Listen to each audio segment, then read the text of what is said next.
Llegamos al momento en que abrimos la Biblia y buscamos qué es lo que Dios nos puede enseñar hoy a cada uno de nosotros en particular y a nosotros como comunidad también, todos juntos. Hay uno de los libros de las novelas de Shakespeare, se llama El Mercader de Venecia, que tiene una historia interesante. Vienen los pretendientes de su hija, Portia, y cada uno de ellos debe elegir una caja. Hay tres opciones: una caja de oro, una caja de plata, una caja de plomo. Y aquel que va a ganar la mano de la hija del mercader deberá elegir la correcta. Y no les dice cuál es la correcta. Así que viene el príncipe de Marruecos, uno de los pretendientes. Mira las tres cajas y dice: debe ser la de oro. Esta persona es muy importante, seguramente el oro refleja la pureza, la riqueza, tiene que ser la caja de oro. Así que elige esa y al abrirla descubre que hay un retrato, la cabeza de Medusa, una figura de la mitología griega que cuando mira a las personas, lo que mira se transforma en piedra.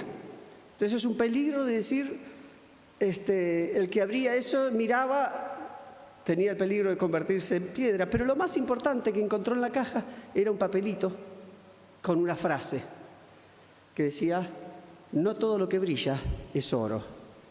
Y de ahí sale la frase que se repite varias veces: no todo lo que brilla es oro. Esta frase nos hace pensar en que no todo es lo que parece.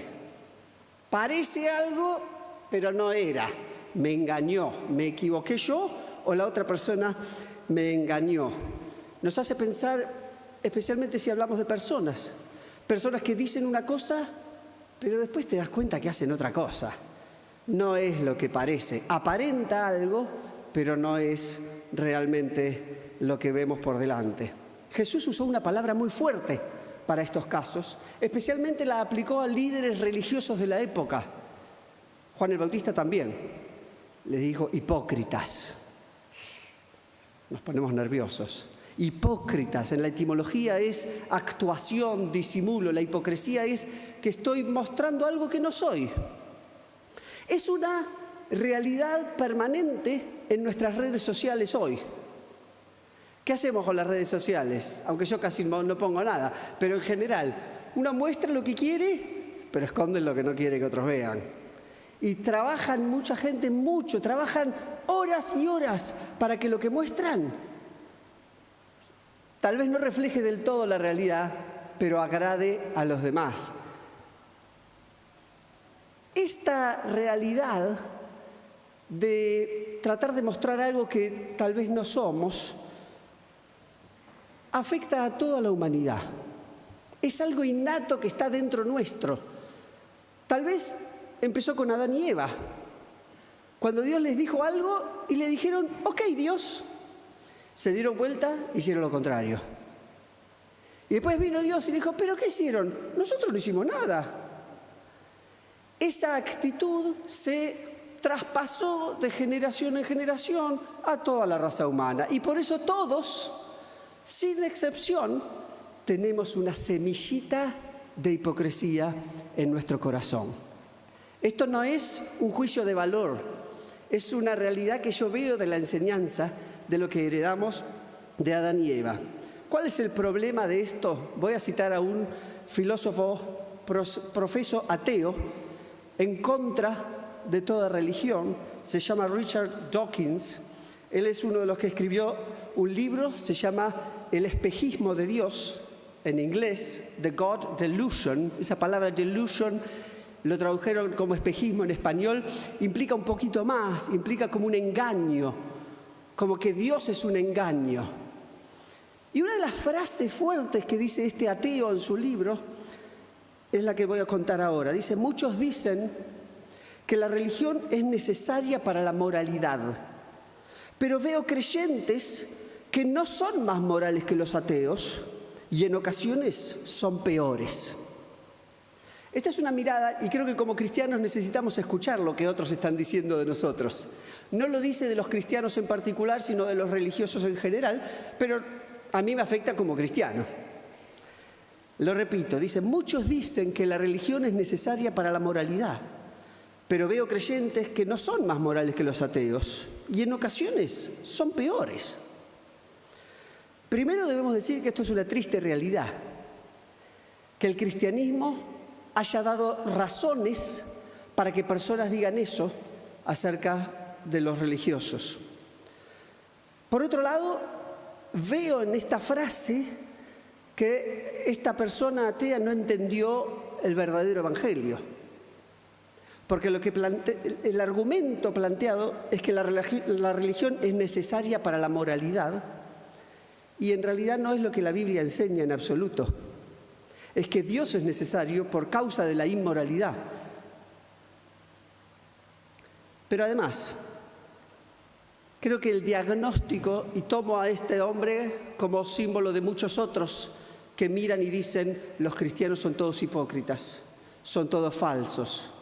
Y quiero hacerme cargo de esa crítica. Pero ¿en qué se basa? Yo creo que el diagnóstico no necesariamente desacredita el Evangelio. El diagnóstico de ver personas que dicen una cosa y hacen la otra. Desacredita posiblemente a personas que dicen seguir las enseñanzas de Jesús, pero su vida no refleja la declaración. No es un problema del Evangelio, no es un problema de Dios, en todo caso es nuestro, como seguidores de Dios. ¿En qué se basa Dawkins? Se basa en ver creyentes que no viven lo que creen. Y él, y muchos otros, sí adjudican un juicio de valor sobre esas personas, porque lo que dice es, estas personas no hacen lo que dicen.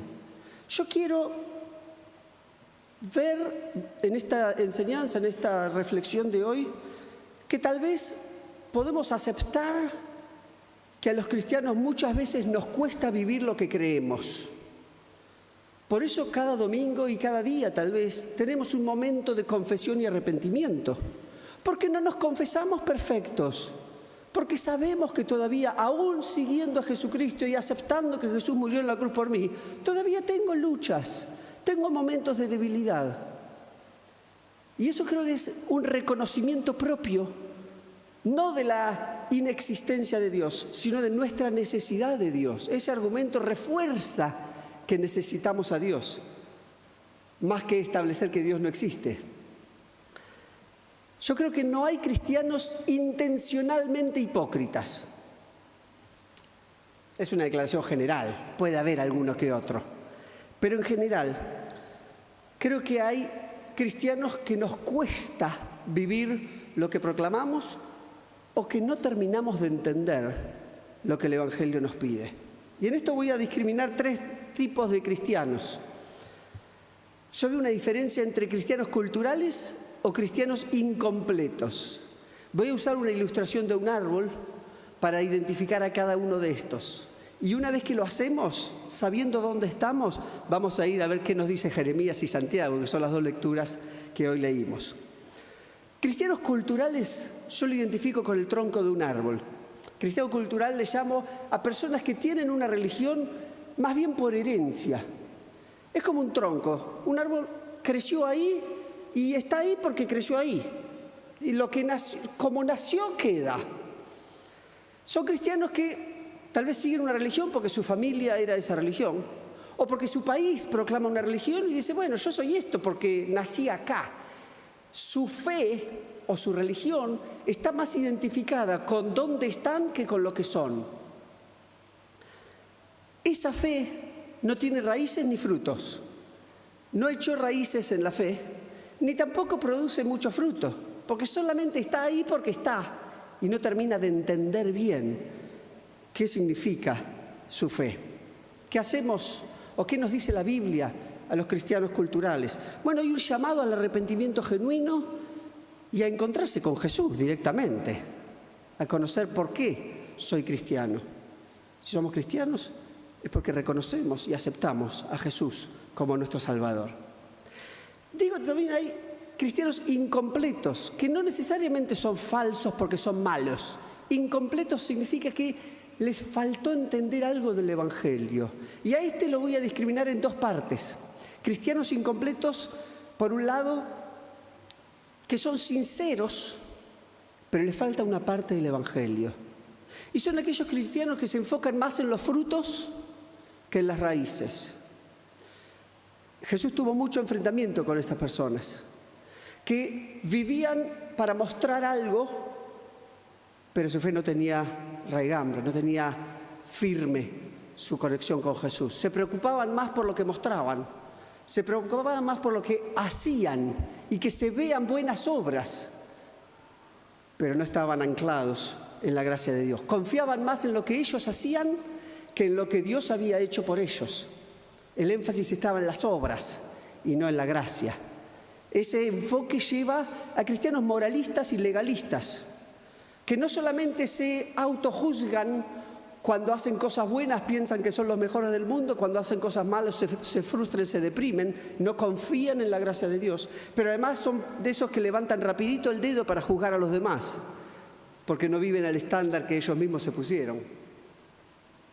Y después hay otros cristianos incompletos, que se quedan en las raíces, que echaron raíces en el Evangelio, conocen a Jesús, están orando, alabando a Dios, están bien conectados a Jesús, pero se olvidan de vivir lo que el Evangelio produce.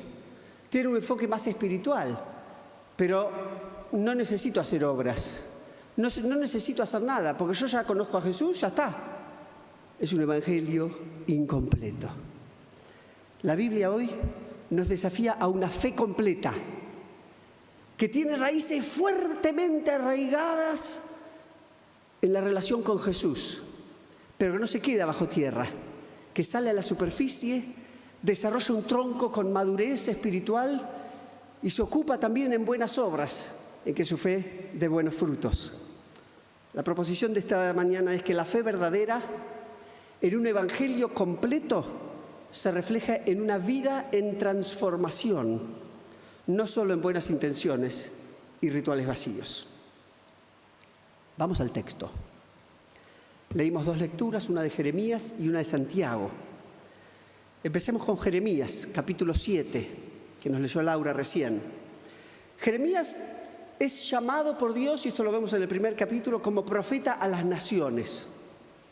Y a lo largo de toda la profecía de Jeremías, que es larga, es uno de los libros más largos de la Biblia, Jeremías va pasando, trayendo mensajes de Dios para muchas naciones. Pero empieza por el pueblo de Dios. Y allí se dedica este capítulo 7. Fíjense que el capítulo 7 está escrito para personas que iban al templo para adorar a Dios. Eso está en el versículo 2. Dice: párate a la entrada de la casa del Señor y desde allí proclama este mensaje. Escuchen la palabra del Señor. Ustedes, habitantes de Judá, que entran por estas puertas para adorar al Señor. Primero, y a modo de paréntesis, me encanta que Dios lo manda a Jeremías no a predicar desde el púlpito, sino desde la puerta. Jeremías está como ujier acá, ¿sí? Habla a los ujieres. Y como ujier les dice a ustedes que están entrando por la puerta: che, ustedes, esta palabra es para ustedes. Dios lo manda a Jeremías a trabajar como ujier, con un mensaje de Dios. ¿Qué es lo que Jeremías le manda a decir? No, Dios le manda a decir a Jeremías. Lo voy a poner en 2 problemas y una solución. Los 2 problemas. Dice: el problema de confiar en buenas intenciones, el problema de confiar en rituales vacíos. Y después le habla de la verdadera fe, una vida en transformación. Vamos al primero, el problema de confiar en buenas intenciones. Dios asume que estas personas tienen la buena intención de venir al templo a adorar al Señor. No dice que son falsos ni que son hipócritas. Dice: ustedes vienen para adorar al Señor. Yo respaldo esas buenas intenciones. Pero ¿cuál es el problema? Las buenas intenciones no alcanzan. Dios les dice: esa buena intención que ustedes traen para adorar al Señor está equivocada. Y por más buena intención que sea, no va a alcanzar a cumplir lo que Dios tiene para nosotros. En realidad, especialmente hoy, a mí me cuesta creer que alguien intencionalmente decida perder el tiempo yendo a la casa de Dios a adorar a Dios cuando en realidad no quiere hacerlo, no está buscando a Dios. Yo asumo que todos los que van y se acercan a Dios es porque quieren, con buenas intenciones, acercarse a Dios. El tema es que a veces esas buenas intenciones están desorientadas y no logran el propósito de encontrar a ese Dios. La buena noticia del Evangelio es que Jesús no depende de nuestras buenas intenciones. Él vino al mundo y fue a la cruz para que nuestras buenas intenciones encuentren un camino y podamos llegar a Dios, no dependiendo de nosotros, sino dependiendo de lo que Él hizo por nosotros. Si ponemos nuestra confianza solo en las buenas intenciones, a corto o a largo plazo, nos vamos a frustrar, nos vamos a descubrir que no nos satisface, no encontramos paz. Pero Jesús vino para que no confiemos solo en las buenas intenciones. El segundo es, no confíes solamente en rituales vacíos. Versículo 4 dice, no confíen en esas palabras engañosas que repiten. Este es el templo del Señor, templo del Señor, templo del Señor. Pensemos en la cultura cultura judía que estaba proclamando Jeremías. Nosotros hoy no creemos que Dios habita especialmente en el templo, pero en esa época era en el templo, ahí está la presencia de Dios. Y Dios le manda a decir a ellos a través de Jeremías, no confíen en esa repetición inútil de palabras. Ese no es el camino para llegar a Dios tampoco. La repetición esa me hace pensar en una liturgia que repite, pero sin entender lo que realmente estamos proclamando. Versículos 8 al 10, que no lo leímos, pero es la continuación del texto que leímos. Fíjense de vuelta, dice, ustedes confían en palabras engañosas que no tienen validez alguna.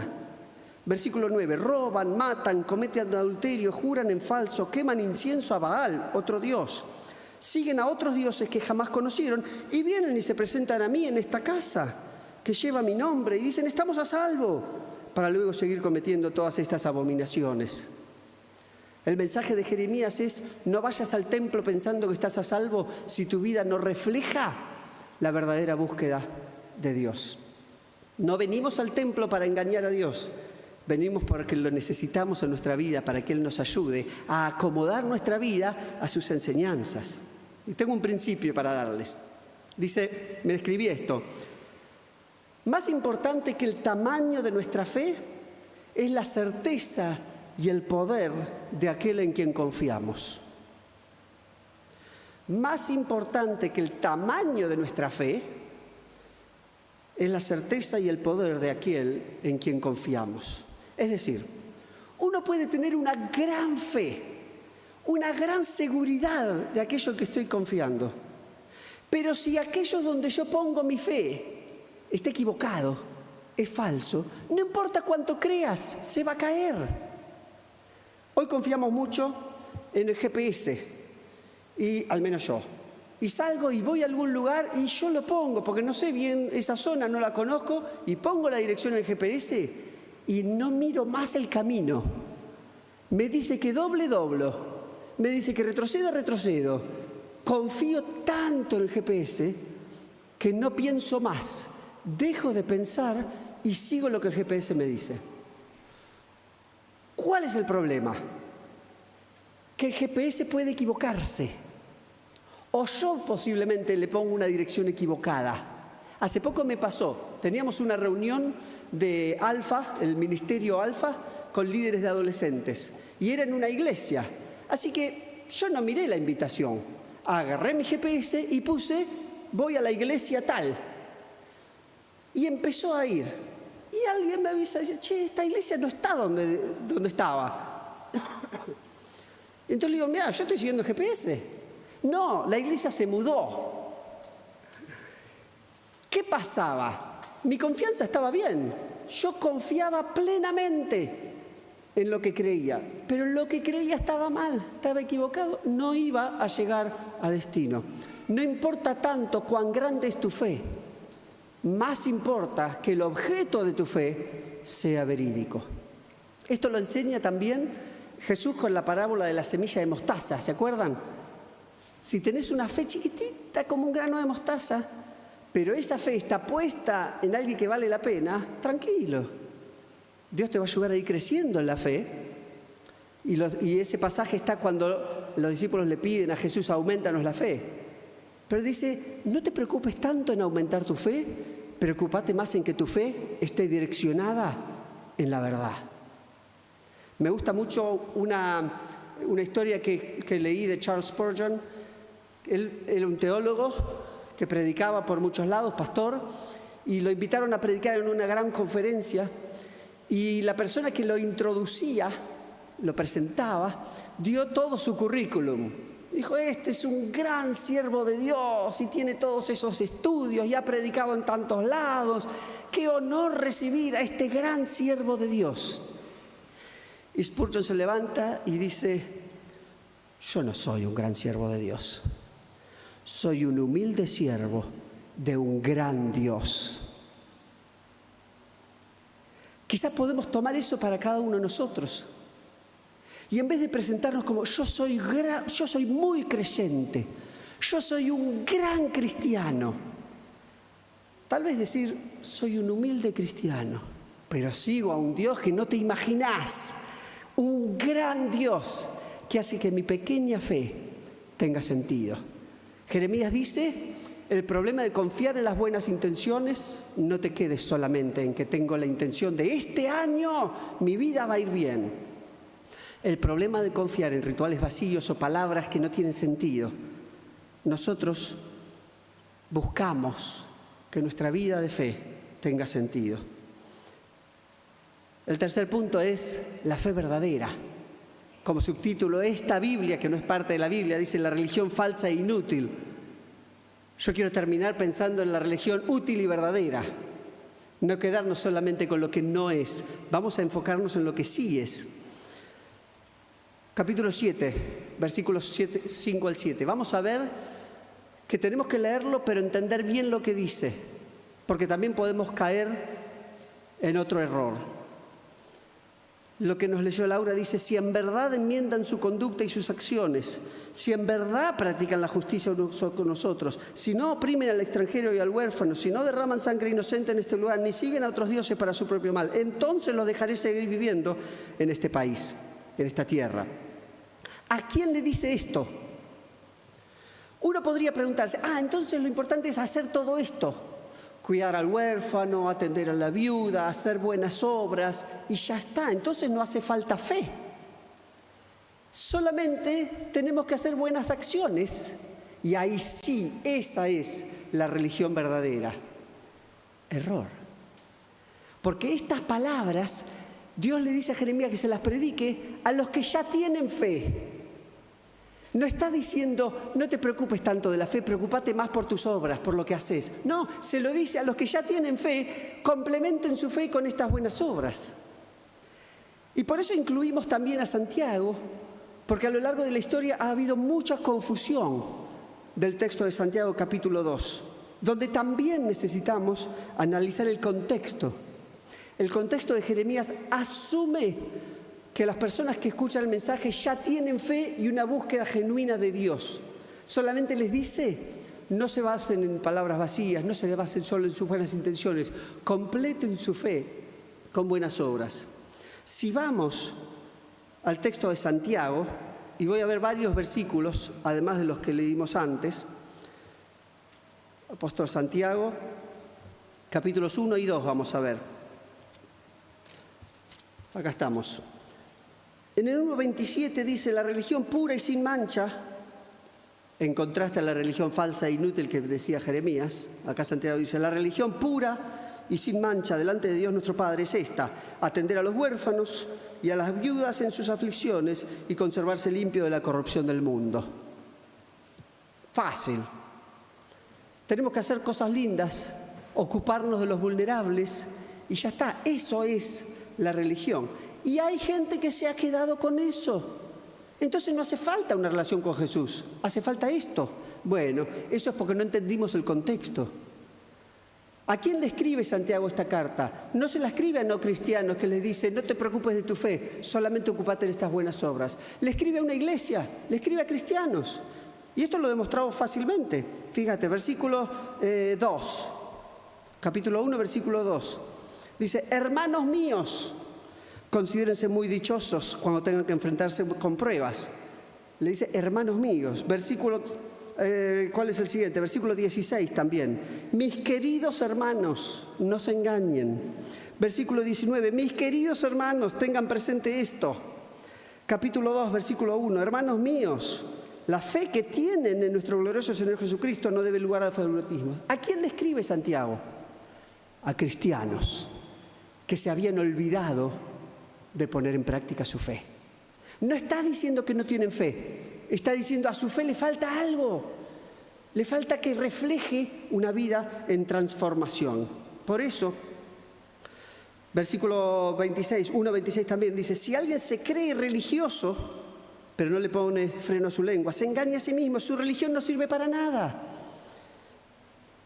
Y después en el capítulo 2 empieza a profundizar. Cuando llega al capítulo 14, versículo 14-18, que es lo que leímos, mucha gente se ha dicho, Santiago es distinto que Pablo. Escuchen bien esto. Porque Pablo es conocido como el predicador de la justificación por la fe, que ya no hay condenación para los que creen en el Señor Jesucristo, que solamente por la fe somos salvos, que no hay otra forma de alcanzar salvación. Y uno viene acá y Santiago dice, no, la fe no, hay que hacer obras. Pero tenemos que leer bien lo que dice Santiago. Versículo 14, dice, hermanos míos, otra vez. ¿No es curioso que Santiago varias veces les diga, ustedes son mis hermanos, ustedes creen, son parte de la comunidad cristiana? ¿De qué le sirve a uno alegar que tiene fe si no tiene obras? Y el centro de este pasaje, versículos 17 y 18, acá es fácil caer en una falacia. Porque dice, la fe por sí sola, si no tiene obras, está muerta. Sin embargo, alguien dirá, tú tienes fe y yo tengo obras.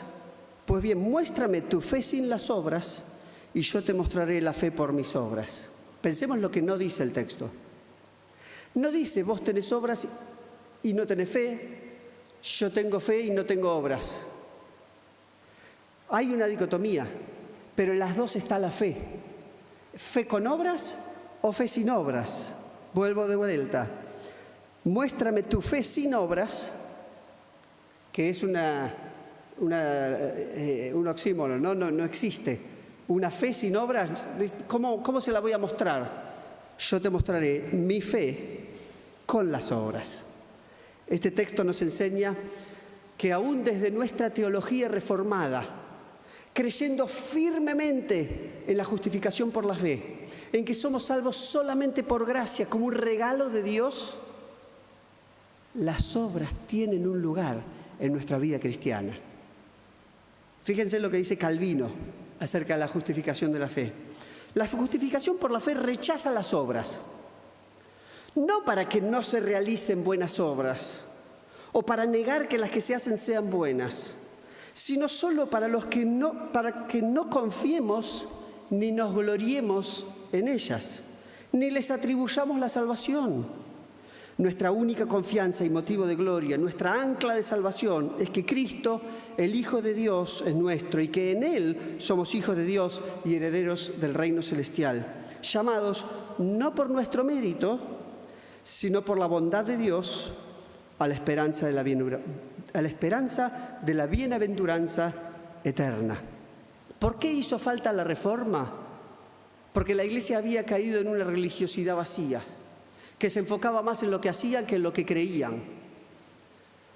El problema sería recuperar la centralidad de la fe y la justificación por la fe y pensar que ya no necesitamos llevar una vida que refleje las enseñanzas de Jesús. Y ahí le damos material a todos los que quieran decir que los cristianos somos todos hipócritas y falsos. La hipocresía no es un problema solo del cristiano, es un problema del ser humano. Está en nuestros genes, en nuestra realidad de la raza humana. Sin embargo, desde el cristianismo, podríamos decir, hipocresía sería cuando un cristiano miente sobre su condición humana, cuando se cree más de lo que es, cuando dice ser algo que no lo muestra. Al contrario, el cristiano confiesa su humanidad, reconoce su necesidad de Cristo. No aspiramos a tener una vida perfecta, pero sí aspiramos a que nuestra fe refleje una vida en transformación, que no somos perfectos, pero estamos permitiendo al Espíritu Santo que trabaje en cada uno de nosotros, haciéndonos cada día más parecidos a Jesús. Al principio, a este mensaje le puse como título: La verdadera fe, una vida transformada. Y le escribí a Lucas en la semana, le dije, no, cámbiamela. Y le dije, una vida en transformación. Porque si yo digo una vida transformada, significa que ya está. Ya transformé la vida, estoy hecho. No. Esto es un proceso. Y nosotros todavía hoy, por más grande que sea nuestra fe, necesitamos que el Espíritu Santo trabaje en nosotros, llevándonos a ser más como Jesús. Termino con un texto de una carta que Pablo escribe a Tito. Es una carta poco conocida, en el capítulo 3, donde Pablo le pide a Tito que predique un evangelio completo, que no se quede por la mitad, donde la justificación por la fe se combina con un llamado a las buenas obras. Dice Tito, capítulo 3, versículos 4 al 8, cuando se manifestaron la bondad y el amor de Dios nuestro Salvador, Él nos salvó, no por nuestras propias obras de justicia, sino por su misericordia. Nos salvó mediante el lavamiento de la regeneración y de la renovación del Espíritu Santo, el cual fue derramado abundantemente sobre nosotros por medio de Jesucristo, nuestro Salvador. Así lo hizo para que, justificados por su gracia, llegáramos a ser herederos que abrigan la esperanza de recibir la vida eterna. Este mensaje es digno de confianza y quiero que lo recalques para que los que han creído en Dios se empeñen en hacer buenas obras. Pablo le dice a Tito que no se queden solo con la fe vacía, con la fe muerta, que no se queden solamente con buenas obras porque no llegan a ningún lado, pero que lo que Dios hace en tu vida, con la ayuda y apertura del Espíritu Santo, pueda producir en vos una vida digna del llamado del Evangelio. ¿Cómo te habla hoy Dios? ¿Qué te está diciendo de todo esto? ¿A qué te está desafiando? Puede ser distinto para cada uno de nosotros. Habrá quien hoy diga, necesito fortalecer mis raíces, profundizar mi relación con Jesús, porque me estaba ocupando mucho de ser una buena persona, pero me doy cuenta que necesito estar más cerca de Jesús y entender mejor la gracia de Dios para disfrutar de la vida y no estar siempre tan preocupado con lo que hago. Si es así, hoy le podemos decir, Jesús, te recibo de vuelta en mi corazón. Que hoy sea un tiempo de fortalecer mi relación con Jesús. Tal vez alguno estaba diciendo, hoy necesito permitir que el Espíritu Santo trabaje en mí, sacando las cosas que no reflejan su enseñanza y aumentando mi compromiso con el Evangelio. Estoy bien con Jesús, oro todas las mañanas, vengo a la iglesia todos los domingos, pero creo que hay áreas de mi vida donde no le estoy dando permiso al Espíritu Santo para transformarme. Tal vez ese es tu llamado de hoy. En todo caso, cual sea tu situación, mi oración es que hoy comience un nuevo día, distinto, una nueva etapa. Vamos a orar. Padre Celestial, cada uno de nosotros acá te necesitamos, no porque lo confesemos, sino porque lo creemos. Porque el mensaje de tu Evangelio nos muestra que nada podemos hacer sin vos. Lo confesamos de vuelta. Espíritu Santo, vení a nosotros en este momento. Espíritu Santo, te pido que hagas algo en cada uno de nosotros hoy y que nos hables a cada uno de acuerdo a lo que hoy necesitamos. Nosotros nos presentamos ante vos, confiando en tu obra completa, en que nos ayudes a profundizar nuestra relación con vos y que también tu Espíritu Santo trabaje en nosotros para reflejar esa fe. Vení a mi vida, Señor, transformame para producir el fruto que vos merecés. No me dejes estar tranquilo hasta ver que tu obra en mí se va completando. Sacá de nosotros el confort, motivanos a acercarnos a vos. Si somos cristianos culturales, ayúdanos a profundizar nuestras raíces de fe y que eso se refleje en nuestra vida cotidiana, cada día de nuestra vida, donde sea que vayamos, que podamos ser un faro que alumbre y refleje tu luz. Te pedimos, Dios, que hagas una diferencia en nuestra vida. En el nombre de Jesús. Amén.